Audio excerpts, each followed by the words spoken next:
আসসালামু আলাইকুম প্রিয় শিক্ষার্থী, আশা করি তোমরা ভালো আছো। আলহামদুলিল্লাহ, আমি তোমাদের দোয়ায় ভালো আছি। প্রিয় শিক্ষার্থী, এই করোনা মহামারীর সময়ও গত 2020 সালের 24শে মার্চ থেকে আজ পর্যন্ত ইনশাল্লাহ তোমাদের সাথে আল্লাহ রাখেছেন। চেষ্টা করেছি তোমাদের জন্য ভালো কিছু করার, জানি না কতটুকু পেরেছি, তবে সেটার বিচার তোমাদেরই হাতে। তোমরাই ক্লাসে ছিলে, তোমরাই আসো, তোমরাই থাকবে, তোমরাই ভালো বলতে পারবে কতটুকু দিয়েছি। হ্যাঁ, তবে আমি আমার সর্বোচ্চটাই দেওয়ার চেষ্টা করেছি। প্রিয় শিক্ষার্থী, আজকে অনলাইন ক্লাসের শুরুতে আমি জাস্ট তোমাদের দুটি কথা বলবো। প্রিয় শিক্ষার্থী, জীবনে যদি কোনোদিন ভালো কিছু হতে না পারো বা ভালো কিছু করতেও না পারো, তারপরেও যদি তোমার আশেপাশে কেউ ভালো কিছু করার চেষ্টা করে, তাকে সহযোগিতা করতে না পারলেও অন্তত তার পাশে থাকার চেষ্টা করিও, কারণ তাতে সে উৎসাহ পায়, উদ্দীপনা তার মধ্যে যোগায় এবং সে সাহস নিয়ে সামনের দিকে এগিয়ে যেতে পারে। এখন যদি তুমি তার ভালো কাজের তার প্রাপ্যটুকু দিতে না চাও, তাকে ভালো কাজে উৎসাহ উদ্দীপনা না যোগাও, তার ভালো কাজগুলির সমালোচনা করো, তাহলে দেখো যেখানে তুমি পারতেছো না সেখানে সে করতে চেষ্টা করতেছে। সেটা তো অন্যায় নয়, সে পারতেছে বিদায় করতেছে, তার তো অ্যাবিলিটি আছে, তার অ্যাবিলিটির সে মূল্যায়ন করার চেষ্টা করতেছে। কিন্তু হাজারো জন আছেন যারা কোয়ালিটি করে চিল্লায়, কিন্তু তার তো অ্যাবিলিটি নাই সেই কোয়ালিটিপূর্ণ দুইটা কিছু করার জন্য। অর্থাৎ সেই তার অ্যাবিলিটি নাই যে সে কোয়ালিটিপূর্ণ সামান্য কিছু করা হলেও শিক্ষার্থীদের পাশে থাকার জন্য। আসুন হাবিজাবি বংশ অমুক সমবিগুলি বাদ দিয়ে কোয়ালিটিপূর্ণ যারা আছেন তারা শিক্ষার্থীদের পাশে দাঁড়ান। হয়তো আমাদের মতো কোয়ালিটিহীনরা তখন আরো কোয়ালিটিপূর্ণ কোনো কিছু করার চেষ্টা করবে, কারণ আপনাদেরকে দেখে তো আমরা শিখবো, শিক্ষার্থীরা শিখবে। আসেন না আপনারাও কোয়ালিটিপূর্ণ কিছু দিয়ে যান না শিক্ষার্থীদের, বুঝছেন? সমাজে অসংখ্য মানুষ থাকে যারা তুমি যখন কোনো ভালো কাজ করবে তখন তোমার পিছনে টেনে ধরার চেষ্টা করবে, কারণ সে তো পারতেছে না, তুমি কেন ভালো কিছু করবে? তার কথা হচ্ছে যে আমি যেখানে পারতেছি না, কেন তুমি সেখানে ভালো কাজ করবে? তুমিও চুপচাপ বসে থাকো, তুমি কেন ভালো কাজ করবে? আমি না পারলে তুমিও পারতে পারবে না। বুঝা গেছে? ওরকম কীট পতঙ্গ থেকে দূরে থাকবা, মন মানসিকতা প্রেস করার চেষ্টা করবা, কারণ ভালো মন ভালো কিছু করতে শিখায়। অন্তত একজন শিক্ষিত মানুষের মনটা অবশ্যই ফ্রেশ হওয়া উচিত এবং যে যেখানে আছে সেখান থেকে তার দায়িত্ব সম্পূর্ণরূপে পালন করার চেষ্টা করা উচিত। আমি জানি না এই করোনা মহামারীতে আমার কতটুকু দায়িত্ব পালন করতে পেরেছি। আমি একজন শিক্ষক, আমার কাজ হচ্ছে শিক্ষার্থীদের পাশে থাকা। আমি চাইলে বসে থাকতে পারতাম অন্যদের মতন, আমি ক্লাস না করলে আমার কি এসে যেত, আমি 353টা ক্লাস না করলে আমার কি এসে যেত, আমার কি বেতন বন্ধ হয়ে যেত? কত না। আমি চেয়েছি এবং আমি পেরেছি এবং আমি পারবো ইনশাআল্লাহ। এবং আমি যতদিন আসি চেষ্টা করব শিক্ষার্থীদের পাশে থাকার জন্য, শিক্ষার্থীদের ভালো কিছু দেওয়ার জন্য। হ্যাঁ, পৃথিবীর সব মানুষ যে ভালো কিছু দিতে পারবে এরকম কোনো কথা নেই, সবাই যে কোয়ালিটিপূর্ণ এরকম কোনো কথা নেই। কিন্তু ছাইয়ের মধ্যেও কিন্তু কি থাকে? মূল্যবান জিনিস লুকিয়ে থাকে। হ্যাঁ, মনে করেন আমি একটি অমূল্য জিনিস, আমার মধ্যে হয়তো মূল্যবান কিছু নেই, কিন্তু আমি যা করতেছি তা তো সামান্য হলেও শিক্ষার্থীদের কি হচ্ছে, উপকার হচ্ছে। আপনি কিছু করে দেখান বা আপনারা কিছু করে দেখান যেটা শিক্ষার্থীদের উপকারে আসবে। সো আপনাদের প্রতি আমার মন থেকে অবশ্যই ধন্যবাদ থাকবে, কারণ সমালোচনা করলে নিজেকে শুধরানো যায়। আর সমালোচনা করার জন্য কোনো যোগ্যতা লাগে না, যে কেউ সমালোচনা করতে পারে। সমালোচিত হতে গেলেই যোগ্যতা লাগে। আমার কথা নয়, মনীষীদের কথা।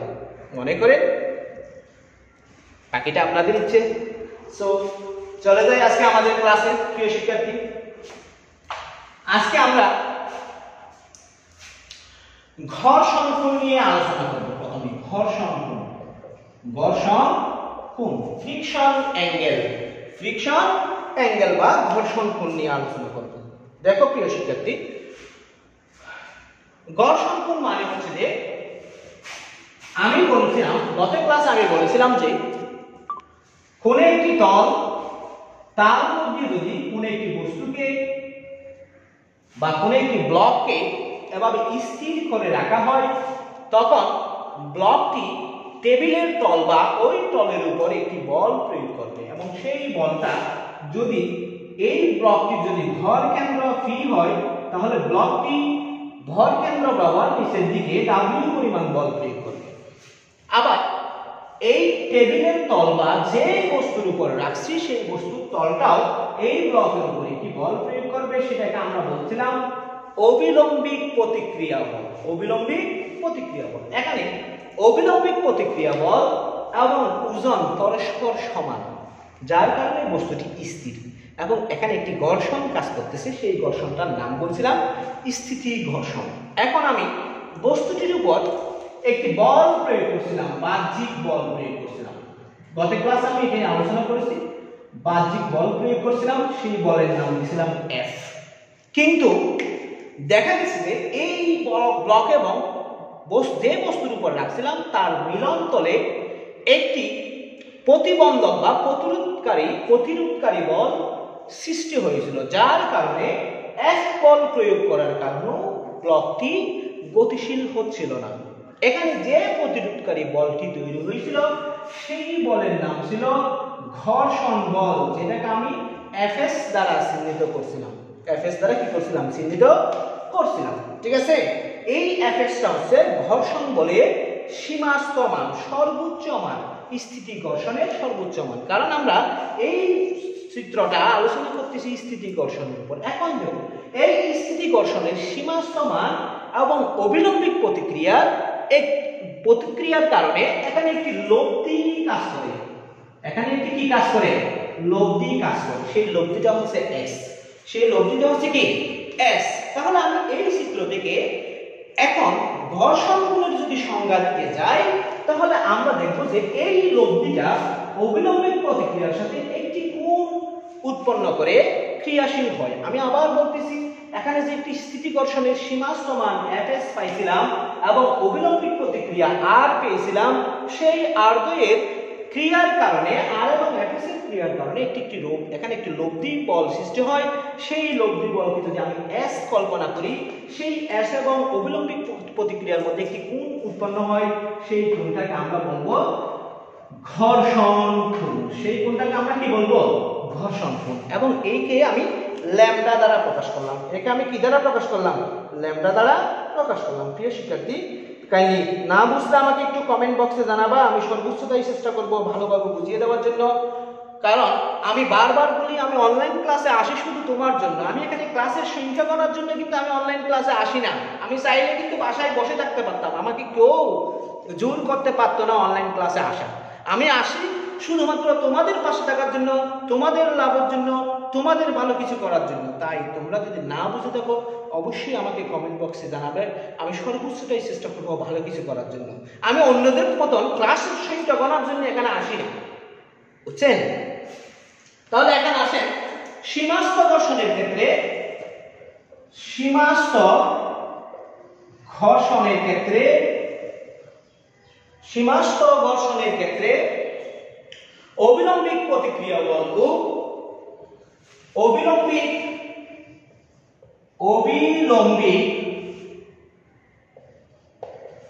প্রতিক্রিয়া বল ও ঘর্ষণ বল।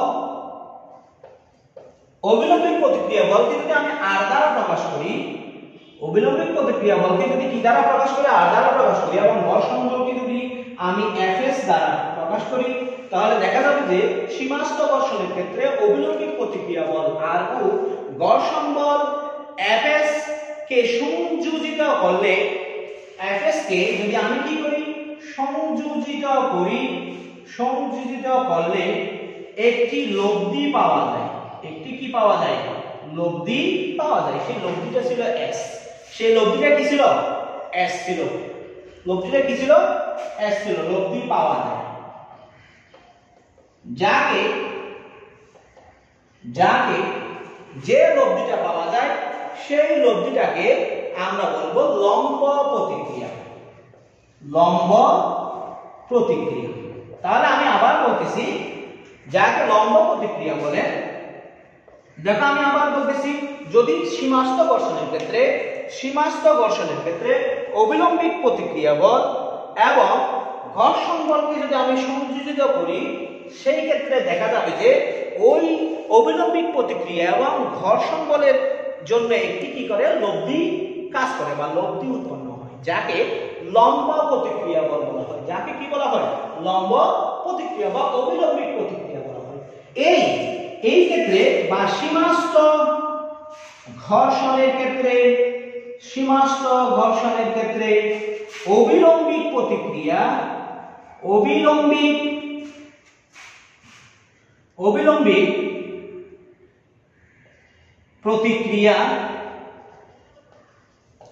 দেখো সীমাস্থ ঘর্ষণের ক্ষেত্রে অবিলম্বিক প্রতিক্রিয়া ও ঘর্ষণ বলে লব্ধি লম্ব প্রতিক্রিয়া। আবার বলতেছি, সীমাস্থ ঘর্ষণের ক্ষেত্রে অবিলম্বিক প্রতিক্রিয়া ও ঘর্ষণ বলের লব্ধি অবিলম্বিক প্রতিক্রিয়ার সাথে ঘর্ষণ বলের লব্ধি লম্ব প্রতিক্রিয়ার সাথে যে কোণে ক্রিয়া করে তাকে ঘর্ষণ কোণ বলে। তাহলে আমি আবার বলতেছি, দেখো প্রিয় শিক্ষার্থী, সীমাস্থ ঘর্ষণের ক্ষেত্রে যে একটি অবিলম্বিক প্রতিক্রিয়া এবং অবিলম্বিক প্রতিক্রিয়া ও ঘর্ষণ বলের সংযোজনের কারণে যে লব্ধি লম্ব প্রতিক্রিয়া বল তৈরি হয়, এই লব্ধি লম্ব প্রতিক্রিয়া বল এবং আর বলের মধ্যকার যে কোণ ক্রিয়া করে তাকে আমরা বলবো ঘর্ষণ কোণ। তাকে আমরা কি বলবো? ঘর্ষণ কোণ বলবো। এখন দেখো প্রিয় শিক্ষার্থী, এই কোণটা যদি সূক্ষ্মকোণ হয়, তাহলে আমি যদি এই ঘর্ষণ বলটাকে যদি এই বরাবর সেট করি, তাহলে এটা কি হয়ে যাবে? এফএস হয়ে যাবে। অর্থাৎ আমি চিত্রটা যদি এখানে আঁকি, একটু দেখো, এটা ছিল লব্ধি এস এবং এটা ছিল এফএস, এটা ছিল আর, এই কোণটা ছিল ল্যামডা। আমি যদি এফএস কে যদি এখানে সংযুক্ত করে দিই, তাহলে এটা কি হয়ে যাবে? এফএস হয়ে যাবে। ঠিক আছে? তাহলে এটা একটা সমকোণী ত্রিভুজ হয়ে যাবে। এই সমকোণী ত্রিভুজে এটা হবে অতিভুজ, এটা হয়ে যাবে ভূমি এবং এটা হয়ে যাবে কি? লম্ব। তাহলে এই বিন্দুটাকে আমি দিয়েছিলাম কি? পি বিন্দু। তাহলে পিএসআর ত্রিভুজের মধ্যে, পিএসআর সমকোণী ত্রিভুজের মধ্যে পিএস হচ্ছে অতিভুজ, পি আর হচ্ছে ভূমি এবং আরএস হচ্ছে লম্ব, যা তোমরা প্রত্যেকে দেখতে পাচ্ছ। তোমরা ওই চিত্র থেকে দেখতে পাচ্ছ, চিত্র থেকে কি করতে পারছো? দেখতে পাচ্ছ। এখন দেখো প্রিয় শিক্ষার্থী, তাহলে আমি যদি এই অবিলম্বিক প্রতিক্রিয়া অর্থাৎ আর সমান কল্পনা করি, অর্থাৎ ভূমি বের করি এই ত্রিভুজ থেকে, আমি আর সমান পাবো। তাই একটু দেখো, আর মানে ভূমি সমান হবে, বা আমি এভাবে লিখতে পারি ভূমি বাই অতিভুজ সমান হচ্ছে cos θ। cos theta. এখানে কোনটা আমি ল্যামডা ধরছিলাম, এইজন্য cos ল্যামডা হবে, এইজন্য কি ল্যামডা হবে, cos ল্যামডা হবে। বা এখানে ভূমিকে যদি আমি r দ্বারা চিহ্নিত করি, অবিলম্বী প্রতিক্রিয়া বলকে যদি r দ্বারা চিহ্নিত করি এবং লম্ব প্রতিক্রিয়া বল, লব্ধি বলের লম্ব প্রতিক্রিয়া বলকে যদি আমি s দ্বারা চিহ্নিত করি, তাহলে r/s সমান cos ল্যামডা। r/s সমান কি ল্যামডা, cos ল্যামডা। এখন দেখো প্রিয় শিক্ষার্থী, আমি এখানে মানগুলি বসাচ্ছি, বা আমি এখানে r সমান পাবো s cos ল্যামডা, s কি ল্যামডা, cos ল্যামডা। একই ভাবে আমি fs সমান কি পাবো, লম্ব বাই অতিভুজ, লম্ব বাই অতিভুজ সমান sin থিটা। তাহলে আমি এখানে fs সমান লিখতে পারি s sin ল্যামডা। fs সমান কি পাইলাম, s sin ল্যামডা পাইলাম। s টা ছিল কি, লব্ধি বলের লম্ব প্রতিক্রিয়া, লব্ধি বলের লম্ব প্রতিক্রিয়া। আর টা ছিল কি, অবিলম্বিক প্রতিক্রিয়া বল, অবিলম্বিক প্রতিক্রিয়া বল। এবং ল্যামডা ছিল ঘর্ষণ কোণ, ল্যামডা ছিল কি, ঘর্ষণ কোণ। এখন দেখো স্থিতি ঘর্ষণের ক্ষেত্রে, স্থিতি ঘর্ষণের ক্ষেত্রে স্থিতি ঘর্ষণ গুণাঙ্ক মিউ s ইকুয়াল, স্থিতি ঘর্ষণ গুণাঙ্ক মিউ s ইকুয়াল আমরা লিখতে পারি, মানে গত ক্লাসে আমরা পেয়েছিলাম fs by r, fs by কি পেয়েছিলাম, r পেয়েছিলাম। বা আমরা এখান থেকে লিখতে পারি মিউ s সমান fs মানে আমরা পাইলাম s sin ল্যামডা, আর সমান পাইছি s cos ল্যামডা। দেখো এই দুইটা মান থেকে, এই দুইটা অপশন থেকে আমি মান এখানে বসাইলাম, দুইটা সমীকরণ থেকে। এখানে s s কাটাকাটি যাবে, বাকি থাকবে দেখো mu s equal sin theta by cos theta. sin theta by কি থিটা, cos থিটা। নিশ্চয়ই তোমরা sin theta by cos theta সমান কি সেটা তোমরা অবশ্যই জানো। sin theta by cos theta সমান তোমরা জানো যে tan থিটা। তাহলে আমরা এখানে লিখতে পারি tan ল্যামডা, tan কি ল্যামডা। এটাই হচ্ছে ঘর্ষণ কোণ এবং স্থিতি ঘর্ষণ গুণাঙ্কের মধ্যে সম্পর্ক। ঘর্ষণ কোণ এবং কিসের মধ্যে সম্পর্ক, স্থিতি ঘর্ষণ গুণাঙ্কের মধ্যে সম্পর্ক। অর্থাৎ আমরা বলতে পারি যে কোন একটি বস্তু যদি স্থিতি ঘর্ষণে থাকে, স্থিতি ঘর্ষণে থাকে, সেই ক্ষেত্রে স্থিতি ঘর্ষণ গুণাঙ্ক অবশ্যই ঘর্ষণ কোণের ট্যানজেন্টের সমান। আমি আবার বলতেছি, কোন একটি বস্তু যদি স্থিতি ঘর্ষণে থাকে, সেই ক্ষেত্রে তার স্থিতি ঘর্ষণ গুণাঙ্ক অবশ্যই ঘর্ষণ কোণের ট্যানজেন্টের কি হবে, সমান হবে। প্রিয় শিক্ষার্থী, এখন দেখো আমি যদি এটাকে 1 নং সমীকরণ দিই, এটাকে 2 নং সমীকরণ দিই এবং এটাকে 3 নং সমীকরণ দিই, সেই ক্ষেত্রে আমরা একটু দেখবো প্লিজ। আমি এগুলো একটু মুছে দিচ্ছি।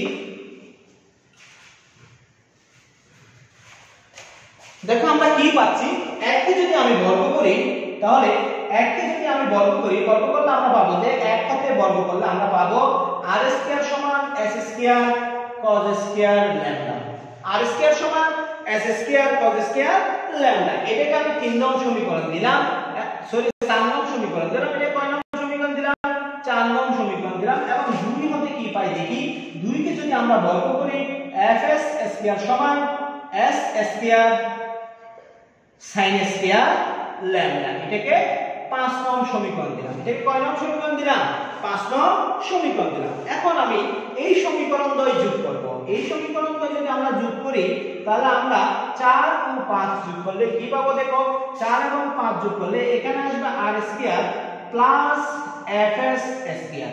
এই দুটো যদি আমি যোগ করি, তাহলে ডান পাশে কি আছে দেখো, s square cos square lambda plus s square sin square lambda.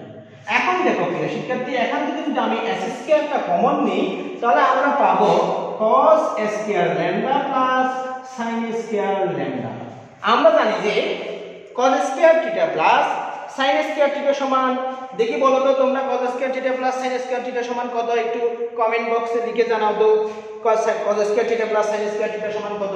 cos square theta plus sin square theta সমান অবশ্যই তোমরা জানো, এবং সেটা হচ্ছে 1। সেটা হচ্ছে কি 1। তাহলে আমরা পাচ্ছি বা r square plus fs square সমান s square. r square plus fs square সমান কি স্কয়ার, s স্কয়ার। প্রিয় শিক্ষার্থী, এখন দেখো প্লিজ, আমরা এই যে এই সমীকরণ থেকে পাই, অর্থাৎ মিউ s ইকুয়াল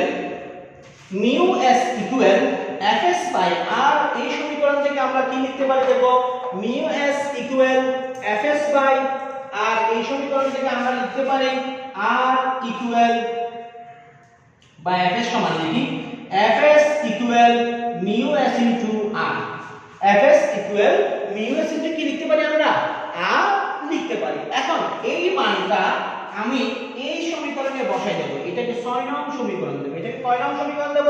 6 নং সমীকরণ দেব। এই সমীকরণ 6 নং সমীকরণ থেকে আমরা কি পাই দেখো, 6 নং সমীকরণ থেকে আমরা পাই r স্কয়ার প্লাস দেখো এখানে fs স্কয়ার, fs মানে হচ্ছে মিউ s ইনটু r, তাহলে mu s into r whole square equal s square. এখন দেখো প্রিয় শিক্ষার্থী, এখানে r স্কয়ার প্লাস এখানে হবে mu s square r square equal s square. এখন দেখো এখান থেকে যদি আমি r স্কয়ার কমন নিই 1 plus mu s square equal s square, r square plus r square into 1 plus mu s square equal s square. এখন থেকে দেখো প্রিয় শিক্ষার্থী, আমি যদি বর্গমূল করি উভয় পক্ষে, আমি বর্গমূল করলে কি পাবো দেখো, আমি যদি বর্গমূল করি তাহলে আমরা পাবো s ইকুয়াল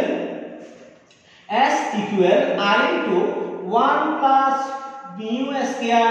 দেখো আমরা পাবো বর্গমূল করলে r into 1 plus mu s square, অর্থাৎ s equal r into 1 plus mu s square. এখানে s টা ছিল কি লব্ধি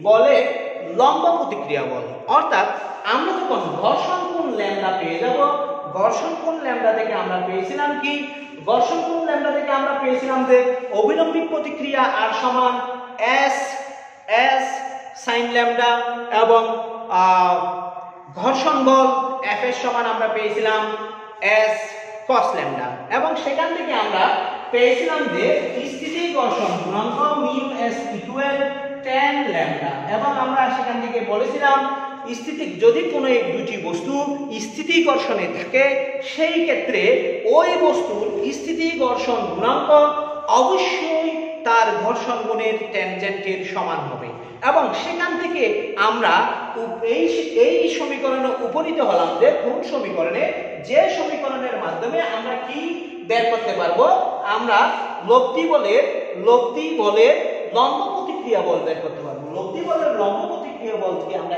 s দ্বারা প্রকাশ করেছিলাম, তাহলে s সমান আমরা পাবো r into root 1 plus mu s square, root 1 plus mu s square. এটাই হচ্ছে প্রিয় শিক্ষার্থী ঘর্ষণ কোণ এবং ঘর্ষণ কোণ সম্পর্কে বিস্তারিত আলোচনা। আমরা যে সমীকরণগুলো নিয়ে এখানে কাজ করলাম সবগুলি সমীকরণ কিন্তু আমাদের গাণিতিক সমস্যার সমাধান করার সময় প্রয়োগ করার প্রয়োজন পড়তে পারে, তাই অবশ্যই আমাদেরকে এই সমীকরণগুলি নিয়ে একটু কি করতে হবে, পড়ালেখা করতে হবে, এবং এই সমীকরণগুলি অবশ্যই আমাদেরকে মনে রাখতে হবে। প্রিয় শিক্ষার্থী, তোমরা যারা আমার সাথে আসো অবশ্যই তোমরা তোমাদের নাম রোল নাম্বার বক্সে কমেন্ট বক্সে কমেন্ট করে আমাকে জানাবে, এবং আমি আমার সাথে আমার প্রিয় কয়েকজন সহকর্মীকে দেখতে পাচ্ছি। আমার সাবেক সহকর্মী শামিমা ম্যাডাম, ধন্যবাদ ম্যাডাম সাথে সংযুক্ত থাকার জন্য। আসলে আপনাদের ভালোবাসা সহযোগিতার কথা কখনো আমি ভুলতে পারবো না। আপনার সাথে আমি যতদিন ছিলাম, আপনার সাথে যতদিন আমি জবে ছিলাম ততদিন কিন্তু আপনার ছোট ভাইয়ের মতন স্নেহ পেয়েছি। আমার সাথে আছেন আমার আরেকজন প্রিয় সহকর্মী করিম ভাই, ধন্যবাদ করিম ভাই, আপনি সত্যি একজন ভালো মানুষ। আর আমার সাথে আছেন আমার আরেক প্রিয় সহকর্মী অর্থনীতি বিভাগের প্রভাষক তসলিমা খানম ম্যাডাম। সত্যি আপনাদের উৎসাহ অনুপ্রেরণা কখনো বলার মতন নয়। দোয়া করবেন যেন শিক্ষার্থীদের পাশে থাকতে পারি এবং শিক্ষার্থীদের জন্য ভালো কিছু করতে পারি। জানি না কোয়ান্টিটি বা কোয়ালিটির কথা আমি চিন্তা করে ক্লাস করি না, আমি চিন্তা করি সবসময় পাশে থাকার জন্য, শিক্ষার্থীদের পাশে থাকার জন্য। যেখানে আমার পকেটে চাল কেনার টাকা নেই, সেখানে যদি আমি কোয়ালিটি হিসাব করি তাহলে তো আমাকে না খেয়ে উপোস থাকতে হবে। আগে বাঁচতে হবে, তারপর কোয়ালিটি। আগে এবিলিটি থাকতে হবে, তারপর কোয়ালিটি। আপনি বা আপনারা যারা কোয়ালিটি করে চিল্লাচ্ছেন, আমি 350 ক্লাস করেছি, আপনি বা আপনারা 35টা কোয়ালিটিপূর্ণ ক্লাস করে দেখান, আপনাদেরকে আমি স্যালুট জানাবো, গুরু মানব, গুরু, বুঝছেন? সো পিছনে ফুল ফুটানো বাদ দেন, ভালো কিছু করার চেষ্টা করেন। ভালো কিছু করবেন, মানুষ আপনাকে মনে রাখবে চিরজীবন। মানুষের পিছনে লাগবেন, নিজে পস্তাবেন, সব সময় পস্তাবেন। এক সময় না এক সময় আপনার পিছনেও কেউ না কেউ লাগবে। ধন্যবাদ আপনাদের প্রিয় শিক্ষার্থী। আমি এখন আরেকটা টপিকস আলোচনা করে আজকে ক্লাসটা শেষ করে দেব। দেখো প্রিয় শিক্ষার্থী, এখানে একটা স্থিতি বা নিশ্চল কোণ আছে। সেই স্থিতি কোণ বা নিশ্চল কোণটা তোমরা একটু বাসায় লিখে নিও, আমি ওটা আলোচনা করব না। আমি এখন চলঘর্ষণ বা গতীয় ঘর্ষণ নিয়ে আলোচনা করব। চলঘর্ষণ বা গতীয় ঘর্ষণ। চলঘর্ষণ বা কি? গতীয় ঘর্ষণ। দেখো কাইনেটিক ফ্রিকশন, চলঘর্ষণ বা গতীয় ঘর্ষণ। যদি কোন একটি বস্তু আরেকটি বস্তুর উপর দিয়ে গতিশীল হয়, একটি বস্তু আরেকটি বস্তুর উপর দিয়ে গতিশীল, সেখানে দুটি বস্তুই গতিশীল হতে পারে বা একটি স্থির একটি গতিশীল হতে পারে। এখন দেখো, যদি একটি বস্তু আরেকটি বস্তুর উপর দিয়ে গতিশীল হয়, স্থির বস্তুটা গতিশীল বস্তুটাকে গতিশীল বস্তুটার গতিকে হ্রাস করার জন্য বিপরীত দিকে একটা বল প্রয়োগ করে। অথবা দুইটি বস্তু যদি আপেক্ষিক বেগে থাকে, অর্থাৎ দুইটি বস্তুই যদি গতিশীল থাকে এবং একটার উপর দিয়ে আরেকটা গতিশীল হয়, সেই ক্ষেত্রেও কম গতিসম্পন্ন বস্তুটি বেশি গতিসম্পন্ন বস্তুটির বিপরীত দিকে কি প্রয়োগ করে? একটি বিরোধী বল, প্রতিরোধকারী বল প্রয়োগ করে। এই ক্ষেত্রে যে ঘর্ষণ তৈরি হয়, যেই ঘর্ষণ সৃষ্টি হয়, সেই ঘর্ষণকে আমরা বলবো চলঘর্ষণ বা গতীয় ঘর্ষণ। দেখো প্রিয় শিক্ষার্থী, আমি সংজ্ঞাটা এখানে লিখতেছি। পরস্পরের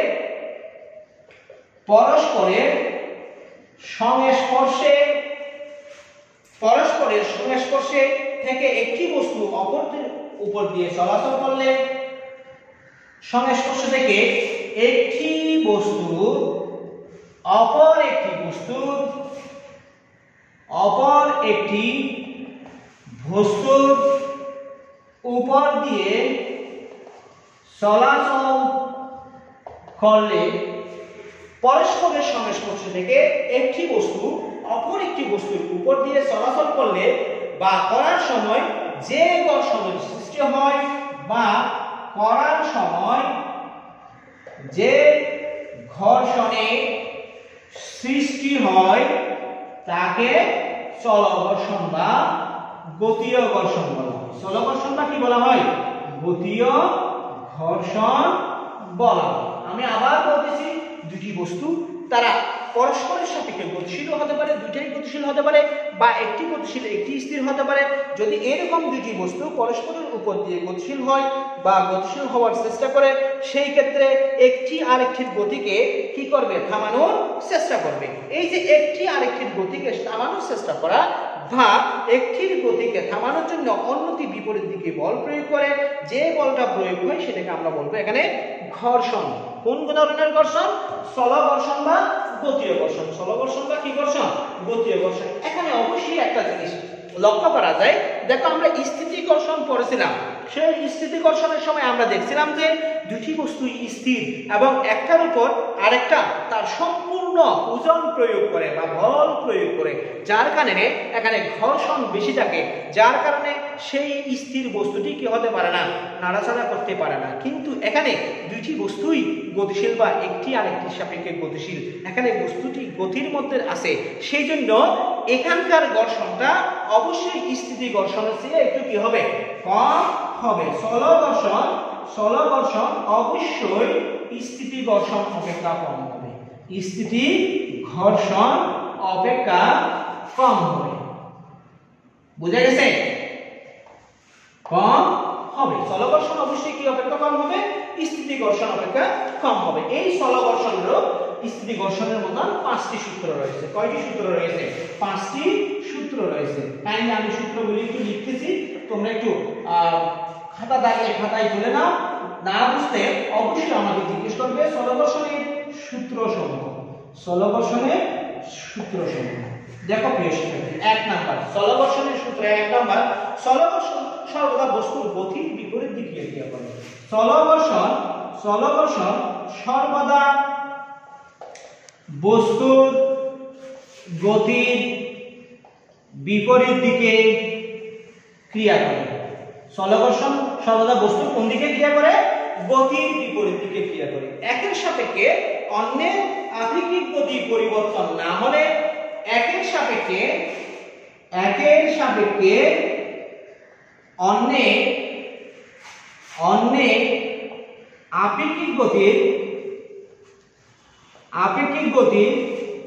পরিবর্তন না হলে সেই ক্ষেত্রে সেটি কি ঘর্ষণ হবে? স্থিতি ঘর্ষণ হবে। প্রিয় শিক্ষার্থী দেখো, আমি বলছিলাম যে চল ঘর্ষণ হলে বা গতীয় ঘর্ষণ হলে অবশ্যই আপেক্ষিক গতি বজায় থাকতে হবে, একজনের সাপেক্ষে আরেকজন গতিশীল থাকতে হবে। যদি দুইটি বস্তু যাদের মধ্যে ঘর্ষণ ঘটবে তাদের যদি একটির সাপেক্ষে আরেকটির আপেক্ষিক বেগ বজায় না থাকে অর্থাৎ গতিশীল না থাকে, সেই ক্ষেত্রে কি হবে? সেটি স্থিতি ঘর্ষণ হবে।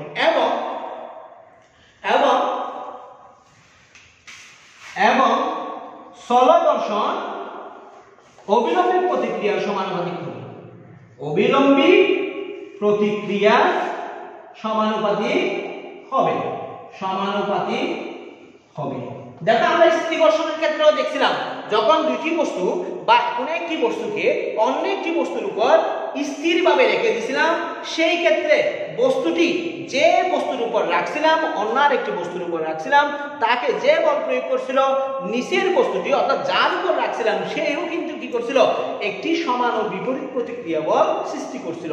এখন যে বস্তুটি রাখছিলাম সেই বস্তুটির ভর তত বেশি হবে, তার ওজন তত বেশি হবে, এবং তল কর্তৃক বা যার উপর রাখছিলাম তার তল কর্তৃক অবিলম্বী প্রতিক্রিয়া বলও কি হবে? বেশি হবে। এই জন্য আমরা এখানে বলতেছি যে একের সাপেক্ষে অন্যের আপেক্ষিক গতির পরিবর্তন না হলে মানে কি? একটির সাপেক্ষে আরেকটি স্থির থাকলে অবশ্যই সেটি চল ঘর্ষণের পরিবর্তে স্থিতি ঘর্ষণ হবে, এবং সেই ক্ষেত্রে চল ঘর্ষণটা অবিলম্বী প্রতিক্রিয়া সমানুপাতিক হবে। অবিলম্বী প্রতিক্রিয়া কি হবে? সমানুপাতিক হবে। দেখো, 3 নাম্বার হচ্ছে চল ঘর্ষণ মিলন তলের ক্ষেত্রফলের উপর নির্ভর করে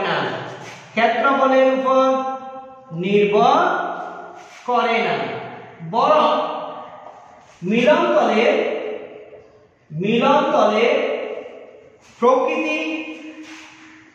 প্রকৃতি ও অবস্থার উপর নির্ভর করে। এখন দেখো প্রিয় শিক্ষার্থী, তলটা ছোট হোক বা বড় হোক সেটা কোনো ফ্যাক্টর নয়। তলটা ছোট হোক বা বড় হোক সেটা কোনো কি নয়? ফ্যাক্টর নয়। তল যেরকম হোক তার উপর কি করবে না? চল ঘর্ষণ নির্ভর করবে না। চল ঘর্ষণ নির্ভর করবে বরঞ্চ মিলন তলদ্বয়ের প্রকৃতি, অর্থাৎ তাদের প্রকৃতি যদি বিচ্ছিন্ন হয় তাহলে ঘর্ষণ কম হবে, এবং খসখসে হলে কি হবে? ঘর্ষণ বেশি হবে। এটার উপর নির্ভর করবে। বুঝা গেছে প্রিয় শিক্ষার্থী? আমার সাথে যে সকল সহকর্মীবৃন্দ সংযুক্ত আছেন, প্রিয় তসলিমা কালাম ম্যাডাম, প্রিয় শামিমা ম্যাডাম, করিম ভাই, আপনাদের সবাইকে ধন্যবাদ।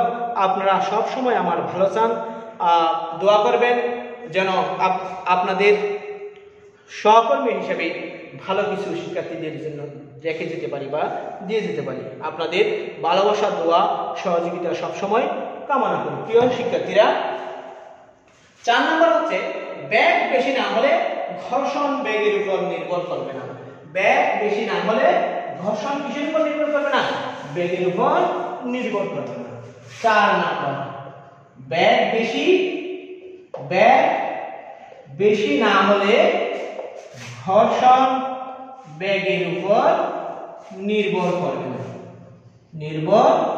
করবে না। অর্থাৎ বেগ যত বেশি হবে ততই ঘর্ষণ বেগের উপর নির্ভর করবে, এবং বেগের পরিমাণ যদি কমে যায় তাহলে ঘর্ষণটা অবশ্যই কিসের উপর নির্ভর করবে না? বেগের উপর নির্ভর করবে না। প্রিয় শিক্ষার্থী, তোমরা চল ঘর্ষণ এবং চল ঘর্ষণের সূত্রগুলি সম্পর্কে একটি মোটামুটি ধারণা পেয়েছো। প্রিয় শিক্ষার্থী, আজকে আমি আর ক্লাসটা দীর্ঘায়িত করতে চাচ্ছি না। আজকে এটুকুই। আগামী ক্লাসে আমরা আরো ভালো কিছু নিয়ে তোমাদের আমি আরও ভালো কিছু নিয়ে তোমাদের সাথে থাকার চেষ্টা করব।